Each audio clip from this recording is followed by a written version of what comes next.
تو سلامت رہے. کیوں حرام ہے؟ اس واسطے کہ اللہ کا نام نہیں لیا. اللہ کا نام لیے بغیر ذبح کر دیا گیا.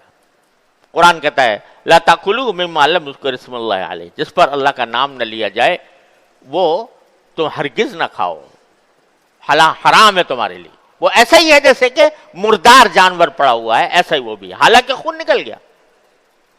یہ کیا وجہ ہے جو اللہ تعالیٰ نے یہ کہا کہ نام لو میرا تب ذبح کرو تو حلال ہوگا ورنہ نہیں ہوگا؟ کیوں؟ در حقیقت یہ غافل انسان کو متوجہ کرنے کا ایک راستہ ہے کہ یہ کام جو تم کرنے جا رہے ہو یہ محض اللہ تبارک و تعالیٰ کا فضل و کرم ہے جس کے ذریعے تم اس جانور کو کھانے کے مستحق بن گئے ہو.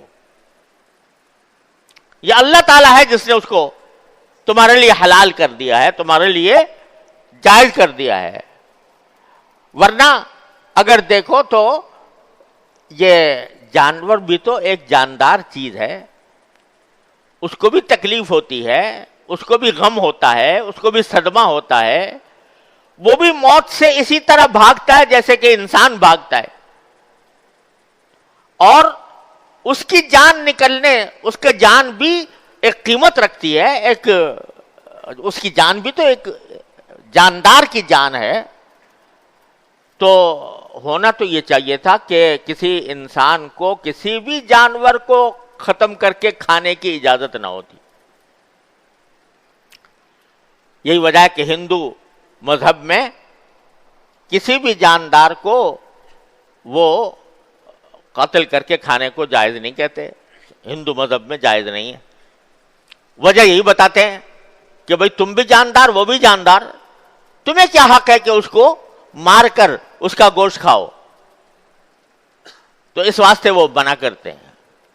اور عقلی اعتبار سے اگر دیکھا جائے تو بظاہر بات صحیح نظر آتی ہے کہ بھئی تم بھی جاندار وہ بھی جاندار، وہ بھی اس کے اندر بھی روح ہے، تمہارے اندر بھی روح ہے، وہ بھی تکلیف اور صدمہ برداشت کرتا ہے، تم بھی صدمہ برداشت کرتے ہو.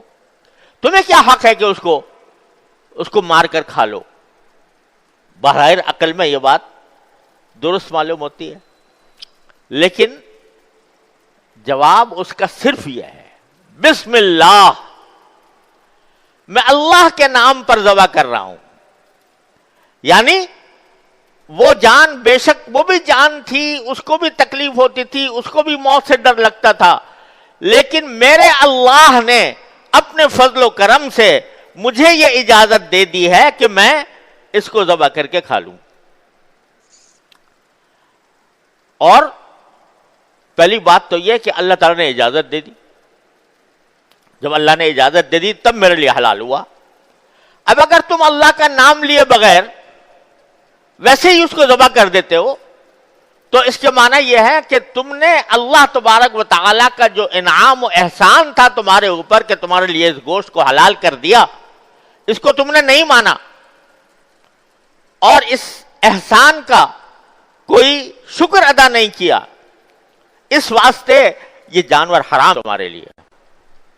جیسے کہ ہندو کہتے ہیں حرام ہے تو تمہارے لیے بھی حرام ہے.